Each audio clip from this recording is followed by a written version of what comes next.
Fala, galera! Oiê! Nesse vídeo aqui vamos mostrar uma cara um pouco diferente do Japão. Vamos mostrar um bairro coreano que também é uma cara diferente da Coreia. É a solução aqui dos coreanos que imigraram para o Japão. A inspiração para gravar esse vídeo aqui foi um livro que a gente leu chamado Pachinko. Um livro muito bom. Faz um tempo a gente abriu lá no Instagram pedindo dicas de livro. Esse foi um dos mais recomendados, então valeu aí quem recomendou. Quem quiser ler, é uma história bem curiosa. Fala sobre os coreanos que vieram para o Japão durante a Segunda Guerra Mundial, durante a invasão do Japão na Coreia. A protagonista do livro, inclusive, dizem que ela é uma das protagonistas mais incríveis da história, assim. E esse é um daqueles livros que você pega e não quer parar nunca mais de ler. A gente recomenda demais. Bom, mas independente de se ler o livro ou não, a gente vai mostrar a história que é bem interessante. Os protagonistas ali, são várias gerações, né? Eles vieram morar nesse bairro aqui. Se a gente estivesse andando aqui há 100 anos atrás, seria uma favela isso aqui. Era um lugar bem pantanoso e o Japão começou a construir um canal ali atrás. Muitos coreanos vieram aqui para esse bairro para trabalhar na construção desse canal e muitos vieram aqui porque era mais barato também. Era um pântano, ninguém queria morar. Até a tradução do nome do bairro antigamente seria algo como o lugar dos criadores de porcos, porque muita gente aqui, muitos coreanos criavam porco para sobreviver mesmo. Era um animal barato, a condição aqui de pantanoso era bom para o porco, então foi assim que surgiu esse bairro. Reparem aqui onde a gente está, que a gente já tem duas roupas aqui, ó, nessa loja, que são roupas de estilo coreano mesmo. São roupas típica, tradicional, que a gente vê a galera usando na Coreia. Aqui ó, tem comidas bem típicas da Coreia. Até no livro, a protagonista para sobreviver, ela vinha nessa região, dizia que era na estação de trem, né? A gente supõe que seja bem essa aqui mesmo, porque tem um comércio bem forte. E vendia kimchi. Kimchi é uma comida bem típica da Coreia. Ó, acho que aqui tem uns kimchi vendendo. Aqui, ó, o kimchi. E é gostoso, hein? Ainda é um bom lugar para comprar kimchi, que é uma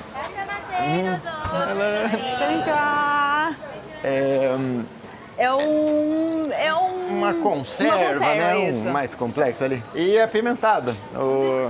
O paladar japonês não curte muito comida apimentada, mas os coreanos gostam. E mais uma vez, olhem aqui a quantidade de roupas que estão vendendo, daquelas roupas, mesmo as que eu mostrei ali atrás, dessas roupas típicas que as mulheres da Coreia usam. Olha só, aqui não tem. Mas e aí é importante falar que a gente está falando de quando a gente diz da Coreia, né? Essa roupa ela é muito usada tanto na Coreia do Norte quanto na Coreia do Sul. É importante aqui que a gente está falando da Coreia, e não de Coreia do Norte e Coreia do Sul, porque antes da Segunda Guerra a Coreia era uma só. Era ali, não existia essa divisão de Coreia do Norte e Coreia do Sul. E muitos coreanos vieram para cá porque o Japão invadiu a Coreia. Hello. Começou e fez bastante atrocidade lá. Foi uma invasão que durou ali vários anos, né? Primeiro fez um controle menor, depois começou a ser mais agressivo, até que falou, ó, a Coreia é nossa. Obrigaram os coreanos a assinar um termo lá, dizendo que eles cediam a Coreia e tudo eles para o Japão. Então, e houve muita perseguição, as terras dos coreanos foram confiscadas e muitos vieram para o Japão tentar a vida. E aí você pode pensar, né? Pô, mas o país estava invadindo lá, fazendo tudo isso, os caras vieram para o Japão? As pessoas tinham que sobreviver, tinham que tentar a vida e um dos caminhos mais fáceis, né, era vir para o Japão. E muitos vieram para Osaka porque da Coreia tinha uma balsa direto para Osaka. E além disso, em Osaka tinha muita indústria, então era mais fácil para eles vir para cá porque conseguia aquele emprego que o japonês não queria, o emprego mais pesado, o emprego mais perigoso, aqui eles conseguiam. Acaba sendo uma situação bem parecida com hoje em dia, né? Um país vai lá, bombardeia o outro e as pessoas daquele outro país vão fugir, vão buscar refúgio em outros e a galera dos países para onde elas estão indo reclamam, né? Pô, por que esse povo está vindo para cá? Por que não fica no país deles? E na verdade eles queriam ficar no país deles, mas não podem porque o país deles está sendo bombardeado pelo país das pessoas que estão reclamando que esses refugiados estão chegando, ou por algum aliado desse país. E a situação na Coreia, lá sob o domínio japonês, estava muito complicada. A gente falou que confiscaram a terra das pessoas, então as pessoas não tinham como tirar o sustento delas, mas não era só isso também, isso era o mínimo. Tinha ali várias prisões arbitrárias, várias gente perdendo emprego, os japoneses roubando o dinheiro das pessoas mesmo. Teve o caso das mulheres de conforto, que acho que isso é uma das coisas mais absurdas que aconteceu durante a Segunda Guerra. Na verdade, até um pouco antes da Segunda Guerra, né, as mulheres eram raptadas para o exército japonês para servirem os soldados mesmo. Ou eram raptadas ou recebiam uma promessa ali, ó, vocês vão para lá para passar roupa do soldado, para essas coisas. Uma promessa de emprego, né? Elas estavam morando numa situação, num país que estava muito ruim a vida. Então você recebe uma proposta e você sai para tentar uma vida melhor em outro lugar. Então elas saíam de lá, né, nessa situação. E por que viravam mulheres de conforto? Porque a ideia é que essas mulheres trouxessem conforto para os militares coreanos que estavam invadindo tudo aqui Os japoneses, desculpa, que estavam invadindo tudo aqui na Ásia. Então eles iam, sei lá, faziam uma trincheira, criavam um quartel-general lá para invadir a China. Aí o que eles faziam? Eles levavam essas mulheres ficavam lá dentro do quartel para servir de conforto para esses soldados que estavam atacando. Eles diziam que a ideia era que os homens não precisassem violentar mulheres das regiões que eles estavam atacando e que não contribuíssem, como vai a palavra? Que não... para não contrair doenças venéreas. E que no final das contas não acontecia, né? Eles violavam as mulheres dos lugares que eles invadiam e essas doenças estavam lá espalhadas entre eles também. Basicamente, eles pegavam mulheres muitas vezes virgens, porque aí sabia que não ia ter... a probabilidade de ter doença sexualmente transmitível era baixa, e levavam, e basicamente essas mulheres serviam ali sem soldados, então eles imaginavam que os soldados japoneses eram limpos, então não iria ter problema de doença ali. E aí a gente está falando que essas mulheres serviam centenas de soldados em um dia.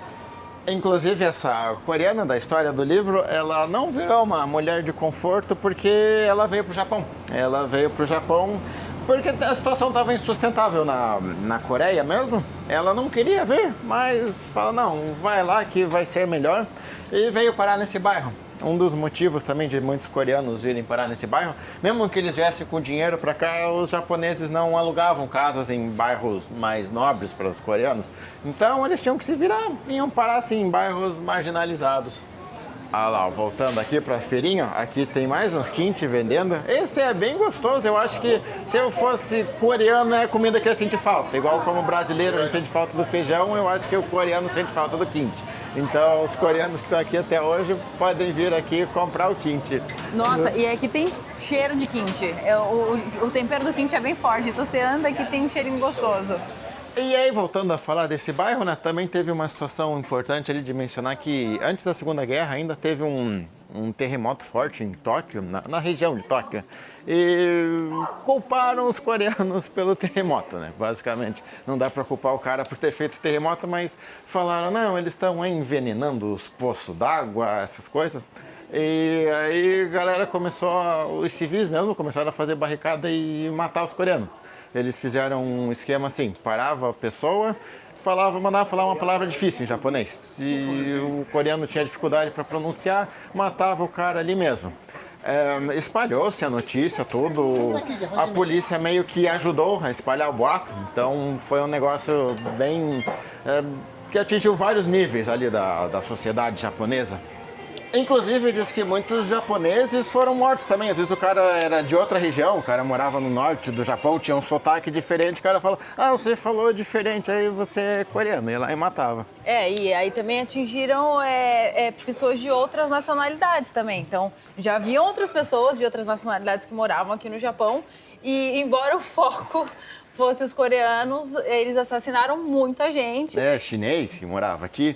E a polícia total fazendo vista grossa. E você pode pensar, né, mas não dá pra diferenciar pelo rosto? Eu vi que um tem o olho de um jeito, a cara mais fina. Na verdade, não dá. Você pode até achar um ali que, olha, esse aqui parece mais um, mais outro, mas não dá.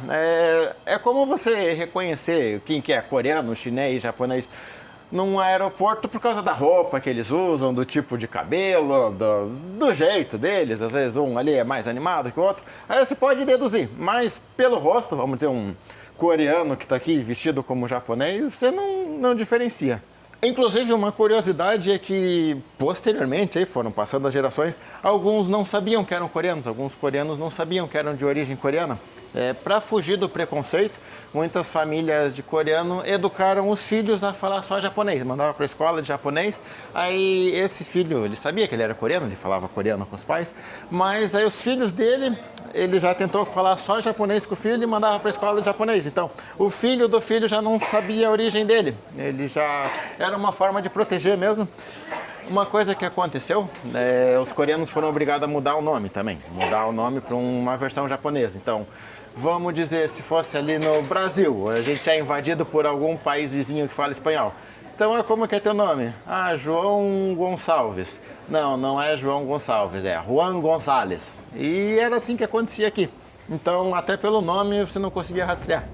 Diz até que os pais coreanos diziam para os filhos que eles precisam ser mais japoneses do que os japoneses, porque eles realmente precisavam passar completamente de japonês sem nenhuma sombra de ser coreano.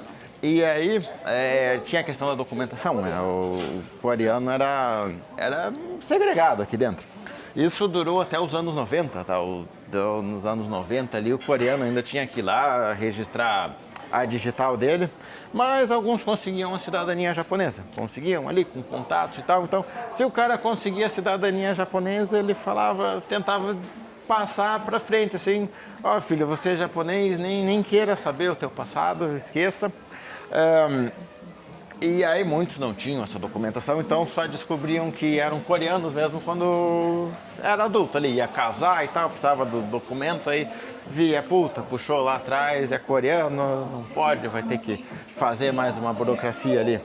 E o curioso é que por muito tempo eles se esconderam, a gente falou, né? Até os anos 90 ainda tinha esse controle.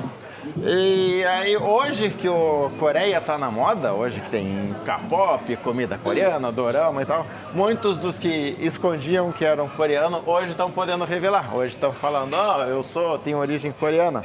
E aí a galera fala, que legal.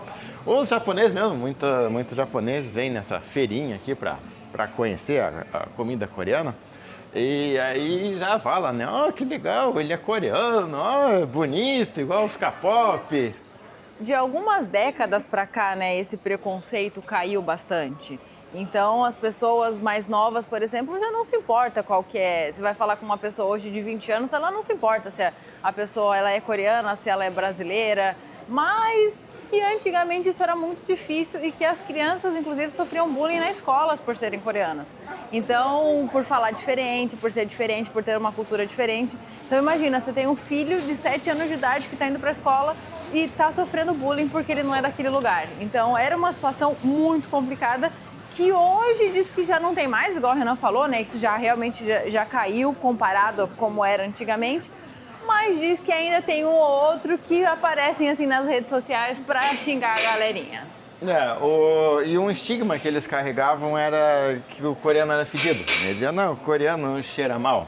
Em partes por puro preconceito mesmo, em partes porque eram de bairros onde não tinha, como que fala, limpeza sanitária, aqui era pantanoso, o esgoto corria a céu aberto. E também a questão da comida, eles comiam muito alho, muito quente, então às vezes ali a mãe preparava o quente, ficava um cheiro forte, aí o menino ia para a escola, pegava na roupa o cheiro, ele saía por aqui, imagina, várias pessoas fazendo quente, várias pessoas fazendo churrasco também, eles faziam um churrasquinho com carvão na rua para comer uma carne ali. Comiam muita víscera de boi, de porco, que era mais barato.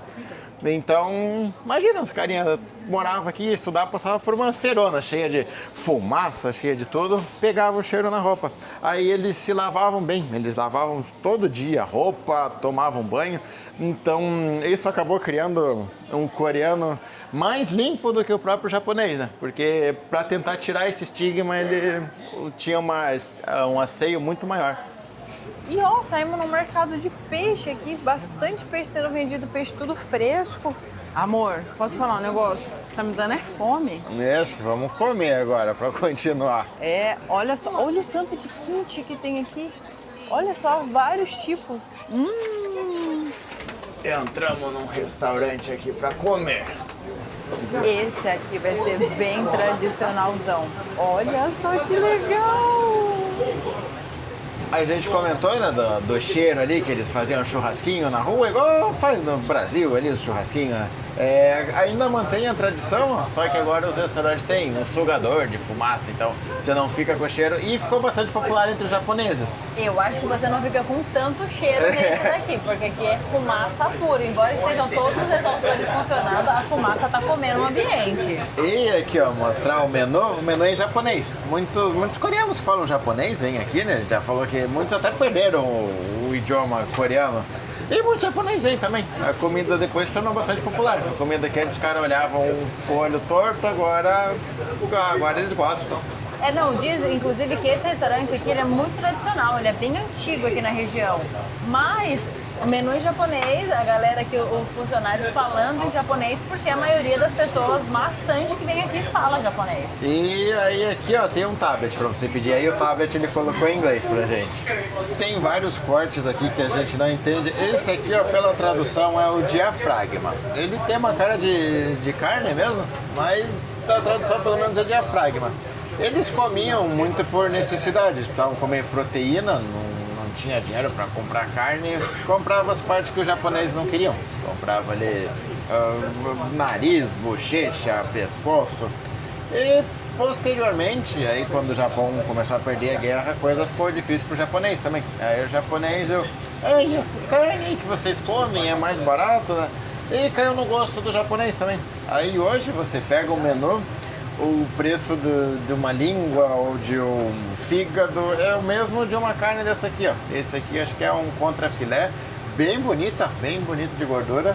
Não, o contrafilé custou 650 e o diafragma também custou 650. Então é realmente o mesmo preço, as vísceras, né, vão custar a mesma coisa do que uma carne de primeira pra gente, vamos dizer assim. E é bem rápido que fica pronto, ó. A gente colocou, eita, rapidão já tá torrando, a gente já tá virando. Esse aqui é o tal do kimchi que a gente falou. É um repolho bem temperado e com a cara muito boa. Ele não sei qual que é a técnica, na verdade tem na Coreia, você acha até máquina que faz isso, especialista em fazer kimchi. Mas ele tem um gosto de uma conserva e é bem apimentado. E aqui é bem apimentado mesmo, pro paladar coreano, não adaptaram pro paladar japonês. E a galera fala que aqui são eles mesmos que fazem, não é de máquina não, é um kimchi feito à mão. E esse aqui é o arroz branco. A gente associa muito arroz branco à culinária asiática, dá a impressão que sempre comeram arroz. Mas uma curiosidade no livro também é que os protagonistas ali não comiam arroz branco porque era muito caro na época. Eles falavam, nossa, que saudade de comer um arroz. Eles comiam muita cevada, mas o arroz eles não tinham condições de comprar. E esse aqui é o diafragma. Vamos ver que gosto tem o diafragma. Gostoso, tem gosto de uma carne mesmo. Sério? Tá bem macio esse aqui. Ó, a gente não deixou ele torrar tanto, ó. Pega aqui, amor, pra mostrar o ponto que ficou. Tá. Deixou num ponto médio. Ó, tá macio. E aí vem essa salsa aqui, ó, pra você temperar também. Esse aqui deve ser meio adocicado, imagino. Um shoyu meio adocicado. E o legal é que hoje na Coreia do Sul é bem popular esse tipo de restaurante. Quando a gente foi pra lá, a gente não conseguiu comer porque a gente não entendia como funcionava, né? Aí eu acho que é porque o coreano já sabe como funciona, não precisa explicar, não precisa. Aqui, como é para um público japonês, na porta ali escrito em japonês, mas explica, né? Como que pede, quanto é cada coisa.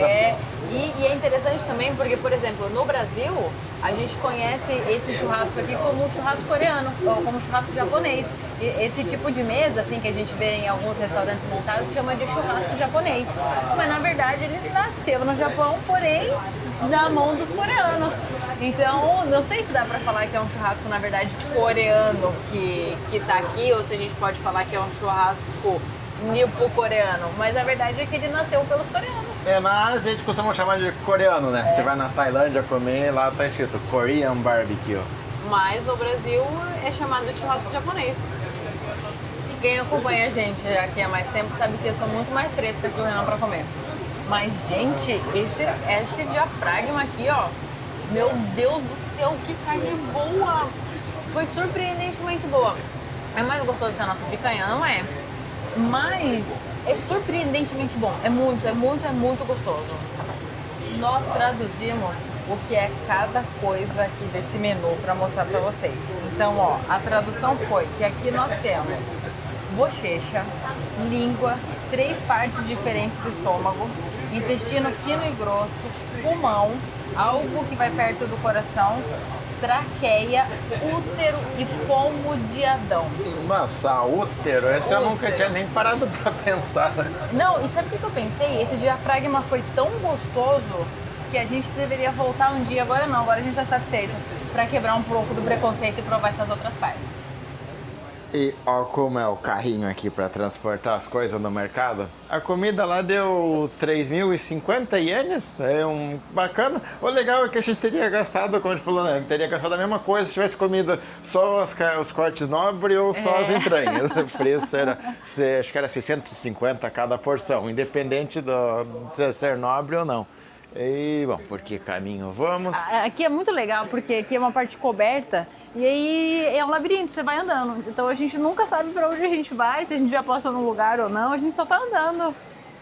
E o legal, na hora de pagar, ali o carinha falou, né, da nutrição do Brasil. Ele, obrigado. A gente também sabe umas palavras ali de coreano. Sei, deve ser um K-pop. E eu acho legal esse negócio da cultura, de falar, não, os K-pop, aí o cinema coreano, fizeram a galera mudar, perder o preconceito. Você pode até pensar, não, mas que bobeira, K-pop é música de criança. A gente também não ouve, mas eu acho legal dar essa expressividade para o país. Porque realmente muda a cabeça das pessoas. A gente, mesmo no Brasil, né? A gente é muito lembrado pelo futebol e aqui no Japão pelo samba também. Parece que eles gostam do samba, da bossa nova, mas às vezes a gente fala, né? O carinha falou Pelé ali, falou Ronaldo, Neymar, os mais jovens. A gente pensa, tem gente que fala, né? Pô, que chato, o Brasil tem tanta coisa, a pessoa fica lembrando só do futebol. Mas, realmente, seria legal se lembrar por Machado de Assis ou por que for. Mas o fato de eles lembrarem algo já põe o país no radar, já faz eles quererem aprender ali a falar um obrigado, um bom dia. O legal é que quando a cultura de um país quebra a bolha, né, e sai de dentro daquele país para outros espaços, parece que cria-se um afeto, né? Igual o Renan falou, aprende a falar uma palavra aqui, outra palavra ali. Eu acho que isso faz você olhar o outro país, de repente, com mais carinho e se interessar por ele. E aí acaba que isso abre portas. Então as pessoas acabam aprendendo um pouco mais sobre o Brasil, aprendendo um pouco mais sobre a Coreia, porque se interessa, fala, nossa, de onde vem o K-pop? Onde é que eles moram? Como é que é o bairro deles? E aí vai quebrando um pouco do estigma e vai criando um afeto. Outra coisa que aqui tá bem de moda no Japão, não sei se sempre foi, mas o skate, né? Principalmente as meninas skatistas aqui são muito boas. E também isso leva o Brasil ali por causa da Raíssa. A galera também, os mais jovens, né? O skate do Brasil, muito bom. A luta também, eles lembram muito aqui eles gostam muito de artes marciais. Sempre falam também, o jiu-jitsu brasileiro, como o Brasil inventou uma arte marcial, né? Não é a tradição do país, então é bem legal. É legal, é cultura, né? Esporte, então são coisas que abrem a porta São coisas que vão pra fora do país e acabam trazendo as pessoas pra conhecer um pouco mais sobre a gente. Tem gente, por exemplo, que vira a cara, fala, a Anitta, que horror, a música da Anitta, as pessoas ficam conhecendo o Brasil pela música da Anitta. Cara, mas é sensacional, porque eles escutam falar do Brasil e quem gosta se aprofunda. E aí quando você vê, já tá falando de Cristo Redentor, já tá falando sobre as cataratas de Foz do Iguaçu, então é muito massa quando abre isso. E é legal de andar aqui, a gente comentou, né, que não parece que a gente está no Japão e nem nas Coreias, nem a Coreia do Norte, nem a Coreia do Sul tem essa cara. Parece que a gente está andando no Sudeste Asiático, assim, numa Malásia, num Vietnã. Na Tailândia, é igual, é o Sudeste Asiático. E vocês sabem que o Japão tem maquininha na rua pra tudo, né? Agora, aqui, especificamente nesse lugar que a gente tá, tem maquininha de kimchi, ó. Esse aqui é o arroz com um molhinho temperado. Esse aqui é o macarrão, será? Ou um vegetal? Enfim, mas imagine ser tudo apimentado. Esse aqui deve ser um só de kimchi. Então esse aqui é um lugar legal, né? Porque o coreano que mora aqui, ele vai ter um lugar aqui na cidade que ele vai poder vir para comprar as coisas do país dele. Então é como se estivesse vendendo coxinha aqui. A gente morasse aqui, a gente ia vir aqui para comer coxinha. Olha só, aqui tem a meia do Psy, do Gangnam Style. Pra quem não conhece, ele era o K-pop máximo da nossa época. Aqui tem a máquina de um açougueiro. Eu acho que não tá funcionando, tá tampado. Eu suponho que esteja escrito que não tá funcionando. Mas ele vende carne congelada, Teoricamente, por exemplo, se você apertar esse botão aqui, vai sair um ramen de cavalo. Um ramenzinho aqui. De cavalo ou de boi congelado que você leva pra fazer pra casa. Diz que sai também de alguma parte aqui guiosa congelada. Aqui deve sair uma carne de carneiro congelada. Um jeito inusitado de comprar carne. Pena que não tá funcionando. E achamos aqui até um supermercado que vende produtos coreanos, ó. Tem aquelas máscaras coreanas super famosas que você põe no rosto e seu rosto fica igual um pêssego. Eu acho que uma custa 46 ienes, o que me parece bastante barato. Acho que deve ser mais barato que na Coreia. Aqui, ó, velho, eu acho que esse bonequinho é até japonês, mas tá escrito em coreano. A gente sabe que é coreano porque coreano tem essas bolinhas na letra, ó. Aqui é tudo coreano, os produtos. Esse suco aqui, ó, é bem famoso da Coreia também, que acho que ele vem com pedaços da fruta dentro, o bombom.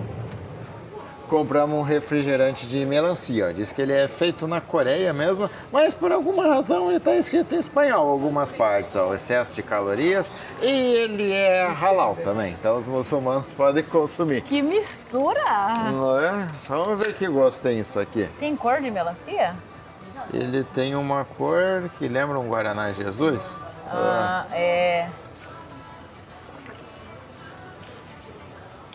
Nossa, ele é bem doce, acho que é o refrigerante mais doce que eu já tomei na vida. Mais que Guaraná Jesus? Mas o excesso em açúcares não veio por acaso. Não, e eu não achei que ele tem sabor de melancia, não. Ele tem um sabor artificialzão, mas não é nem de melancia.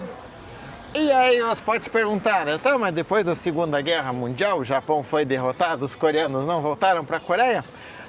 Não existia mais Coreia, tá? Depois da guerra, a Coreia foi dividida, virou Coreia do Norte, Coreia do Sul. Tava uma bagunça por lá, um caos, então muitos não podiam nem voltar, que iam ser perseguidos. Tá? Mesmo os pais falam, mas a Coreia do Sul não é tranquila? Hoje pode ser, mas na época também era uma ditadura, era uma briga ali pelo poder, golpe de Estado em cima de golpe de Estado. Então, os caras não tinha para onde ir. E também muitos já eram filhos dos coreanos, então falavam japonês, mal falavam coreano, viraram meio que apátrias, porque eles não eram cidadãos japoneses, mas também não eram cidadãos coreanos. Alguns conseguiam tirar o passaporte da Coreia do Sul, mas não conheciam nada de lá, nunca foram para lá, mal sabiam falar o idioma, então não servia muito, muitos ficaram por aqui mesmo. E essas crianças que nasceram aqui no Japão, elas não ganhavam a cidadania de japonesa, né? Nasceu no Japão, então é japonês. Não. Filho de coreano, nasceu aqui, não importa, não é japonês. E aí aconteceu outra coisa interessante ali também. Pouco depois a Coreia do Norte se organizou e precisava de mão de obra para ir trabalhar lá. E aí começaram uma propaganda, falar, os coreanos que estão no Japão são bem-vindos, venham aqui para a Coreia do Norte. O Japão também queria se livrar dos coreanos, mas os dois países não se conversavam. Então quem fez o meio de campo aí foi a Cruz Vermelha na época. E aí, alguém derrubou um bichinho aqui. Ai, meu Deus, caiu um bichinho e tá passando um doguinho. E aí aconteceu isso, muita gente não queria ir para a Coreia do Norte, também não queria ir para a Coreia do Sul, eles não sabiam o que estava acontecendo lá, mas como a situação da documentação, principalmente no Japão, era difícil, eles acabaram indo para a Coreia do Norte, acabaram voltando, muitos eram da parte sul da Coreia, não conheciam nada do norte da Coreia, mas acabaram indo para a Coreia do Norte. Aí chegamos numa feirinha bem animada aqui, ó. Olha o cachorro-quente coreano. Esse cachorro-quente é bem típico, é uma salsicha enrolada num palito. A gente já mostrou ele dá para procurar uma sobremesa aqui. Aqui onde a gente está, eles chamam de Koreatown. Então, os coreanos, né, moraram, muitos deles, é o que a gente falou, a gente está na mesma região. Então, os coreanos moravam aqui na época e aí, no final da Segunda Guerra, assim, aqui foi tudo bombardeado. Então, por sorte, muitos acabaram saindo aqui de Osaka, foram trabalhar na área rural. Então, por isso as pessoas não estavam aqui na época do bombardeio. Mas isso aqui foi muito disso aqui foi bombardeado. Então, isso aqui é uma parte nova, né? Nada lembra o que era isso aqui antigamente. As casas, muitas das casas eram de madeira, né? Então, às vezes o bombardeio não destrói por cair a bomba, mas causa incêndio e o incêndio vai destruindo tudo. Ó, aqui vende até açaí. Açaí também é uma coisa que deixa o Brasil bastante famoso. Embaixo o iogurte grego, que deixa a Grécia famosa. Aqui tem as bolinhas, que são muito típicas do Japão, mas aqui vende bolinha dos BTS, ó.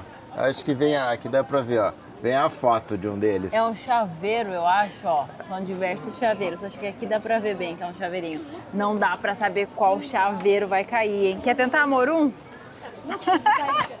É que eu sou muito jovem, essa onda de BTS, de K-pop é mais antiga. E vai bem longe, é ruim aqui, ó. A gente achou que era pra comer sobremesa, mas vende bastante comida também, bastante comida de almoço, assim. É um lugar interessante. Vai longe aqui e mostra aqui pra trás, amor. A gente já andou um monte aqui, a gente já deve estar uns 10 minutos caminhando aqui.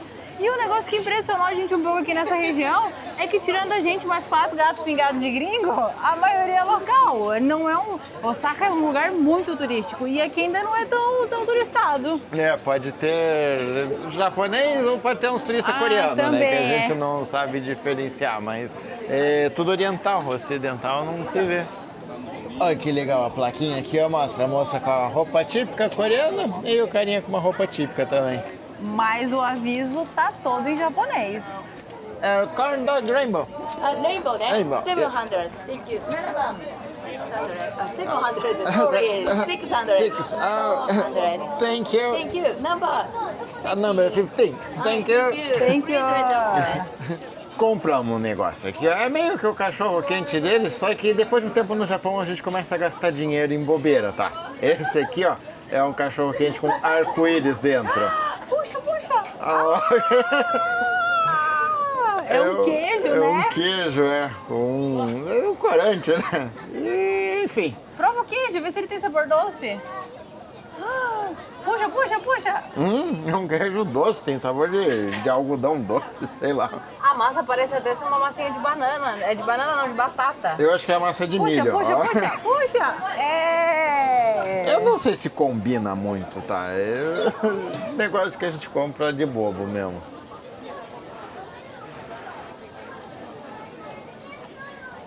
Eu vou abrir assim, ó.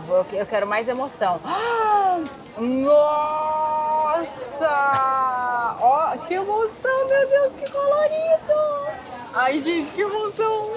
É muito colorido. Peraí, eu vou fazer só mais uma vez, desculpa. Tá todo mundo olhando.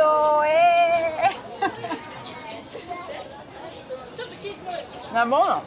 Acho que separados os sabores vão bem. Por exemplo, só essa massinha aqui, ela é gostosa. Só o queijinho, se você não comer pensando, é um queijo, é gostoso. Mas esse bololô tudo misturado não ornou. Eu acho que a gente foi topeira também, porque tinha outro de arco-íris que parecia um docinho, né? E acho que ele ia ser mais gostoso. E chegamos aqui ao canal que a gente mencionou. A gente falou que muitos vieram trabalhar nessa região aqui na canalização de um rio.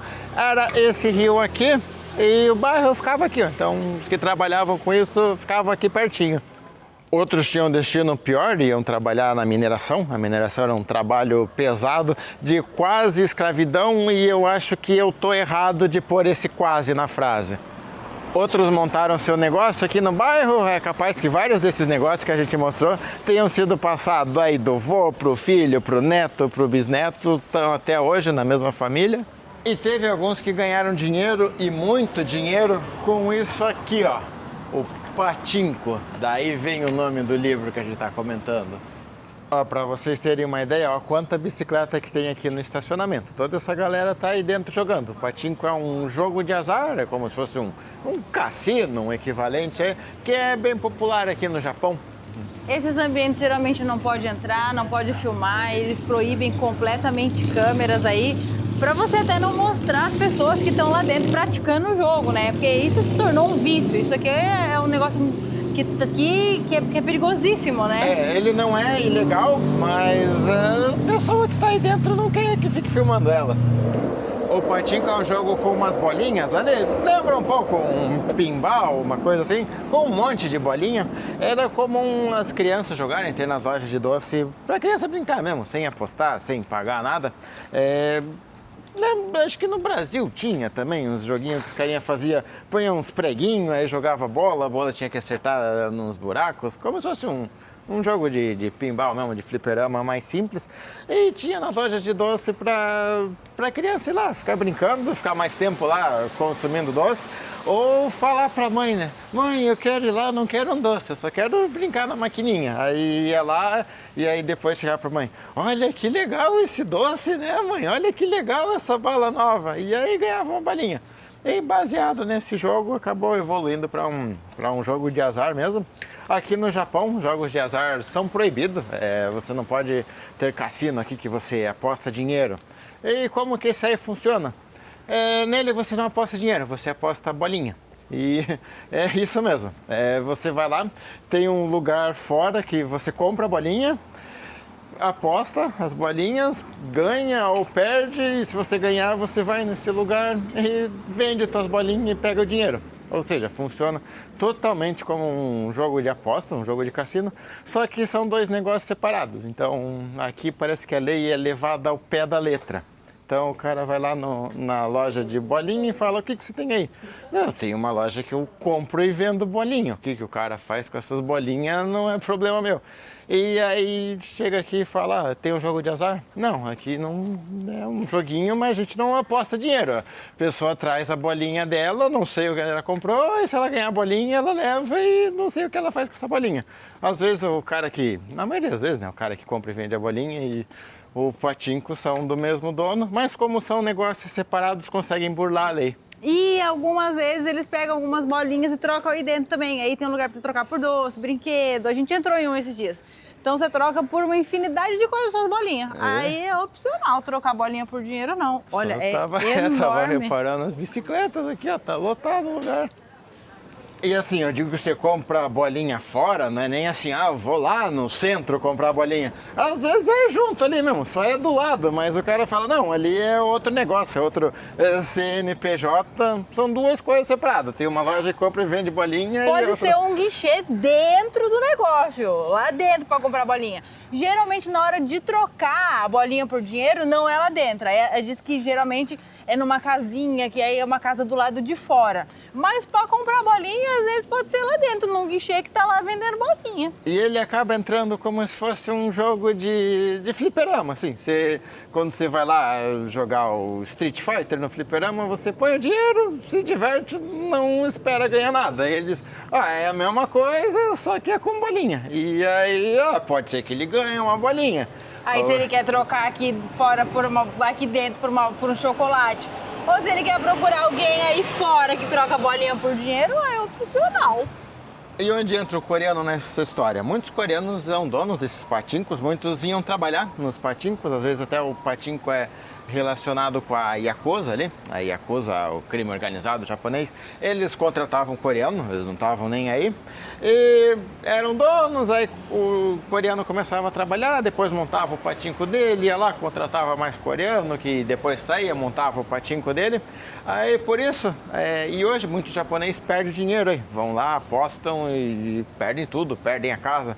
Então, alguns consideram essa como a maior reparação histórica informal do Japão com a Coreia. Os japoneses estão perdendo dinheiro aí, é um negócio bilionário, tá? Vale muito dinheiro mesmo. E os coreanos estão ganhando aí o dinheiro do japonês. Muito desse dinheiro foi investido, inclusive, em escolas.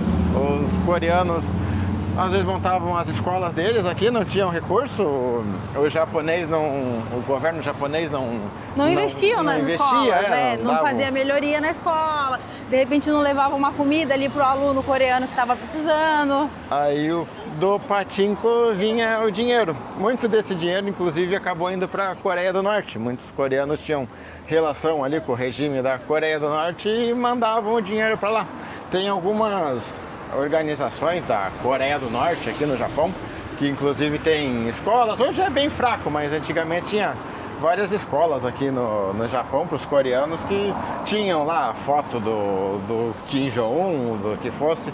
Era realmente uma escola norte-coreana aqui no Japão. E muito do dinheiro do pachinko acabava indo para essas escolas e acabava indo para a Coreia do Norte através dessas organizações. E talvez muitos dos coreanos que viam ali, pelo menos no livro que a gente leu, os coreanos que foram trabalhar no pachinko não foi a primeira opção. Eles não procuraram, falaram, nossa, que legal, eu quero trabalhar no pachinko. Eles precisavam trabalhar no pachinko, era o lugar que eles conseguiam emprego. E era um lugar que não tinha preconceito e que ainda pagava melhor do que os outros empregos que eles conseguissem. Então muitos entraram nesse negócio por necessidade. E o livro que a gente leu, inclusive, a galera não tem orgulho de trabalhar nisso. Onde você está trabalhando? No pachinko? Putz, mas no pachinko? Foi onde eu consegui emprego. Existia dois lados, né? Existia ali um envolvimento com a Yakuza, que é o crime organizado aqui no Japão. E aí era aquela questão, né? O cara falava, pô, eu não consigo emprego, eu quero um emprego honesto, não consigo. O crime organizado tá me chamando, ou o pachinko tá me chamando. O cara pode falar, eu acho imoral, mas é um negócio legal, pelo menos. Mas imoral, eu vou ser moral com um cara que não me respeita. Então, aí começava a pesar várias coisas. O cara falava, não, mas eu tenho que andar direito porque senão eu posso ser preso. Mas ele podia ser preso andando direito também, não tinha muita democracia, muita defesa para um coreano que fosse preso. Ele podia só ser preso e acabou. Então o cara falava, tá tudo contra mim, eu vou montar um pachinko mantendo a legalidade, ou alguns iam pro crime organizado mesmo, entravam pra Yakuza e aí cometiam. A Yakuza é forte até hoje, mantém aí, tanto no pachinko, né, trabalhando nos fundos, quanto aí fazendo extorsão, fazendo empréstimo, vários tipos de coisa. No tráfico de drogas também. E só pra falar também, né, peraí que agora entrou uma música aqui que me bagunçou todo o pensamento do que eu ia falar, peraí. Se um dia eu lembrar o que eu ia falar, eu volto pra contar pra vocês, eu esqueci completamente. Então é isso, próximo vídeo a Michelle conta o que ia falar. Na hora que a gente for revisar esse vídeo, eu vou voltar a assistir ele e vou falar, lembrei que eu ia falar. Mas fica aí então, dica do livro, quem quiser conhecer mais, é um livro, é uma história fictícia, tá? É um romance ali, mas ele é inspirado em histórias reais e ajuda a entender bem o que aconteceu aqui nessa situação aqui, Japão, Coreia, no pré-guerra, durante a guerra, no pós-guerra. O único problema desse livro, que eu achei essa parte assim, muito complicada, é que você começa a ler ele, você não quer parar, você não quer viver mais, você só quer ler. É um livro muito bom. Valeu aí pra quem indicou, indicamos aí também. Pra quem quiser ler um livrinho legal, vale a pena. É importante mencionar que também de lá pra cá muita coisa já melhorou. Eu acho que todos os coreanos, agora os filhos, netos, bisnetos, já têm o documento japonês, já estão tudo certinho. Muitos coreanos vêm passar as férias no Japão, muitos japoneses vão passar as férias na Coreia. A galera bem-vindo aqui. A gente notou que ainda existem algumas feridas que não cicatrizaram bem. A gente sempre entra ali no Reddit, dá uma lida nas discussões. Ainda tem algumas situações, mas felizmente parece que está cada vez melhor, né? Estão aproximando os povos ali. Pelo que a gente sente, principalmente nesse tema das mulheres de conforto, não aconteceu um pedido de desculpas que os coreanos realmente acreditam que foi um pedido de desculpas. O Japão nunca admitiu os crimes de guerra, tanto contra a Coreia quanto outros crimes que cometeram durante e antes da Segunda Guerra Mundial. Nunca houve publicamente o governo pedir desculpa ou assumir. Então essa é uma parte muito feia que o pessoal fala, né? Nesses grupos de discussão, as pessoas falam que a Alemanha já pediu milhões de vezes de desculpas por tudo que aconteceu ali na época de Hitler, mas que o Japão ainda não pede desculpas para os coreanos e para todas as outras pessoas dos outros países pelos crimes que eles cometeram durante essa época. Então isso é uma ferida ainda muito viva aqui para todos os coreanos. E é isso então, galera. Até a próxima! Alô! 추억을 만들어 right now 우리의 야키니쿠 나이트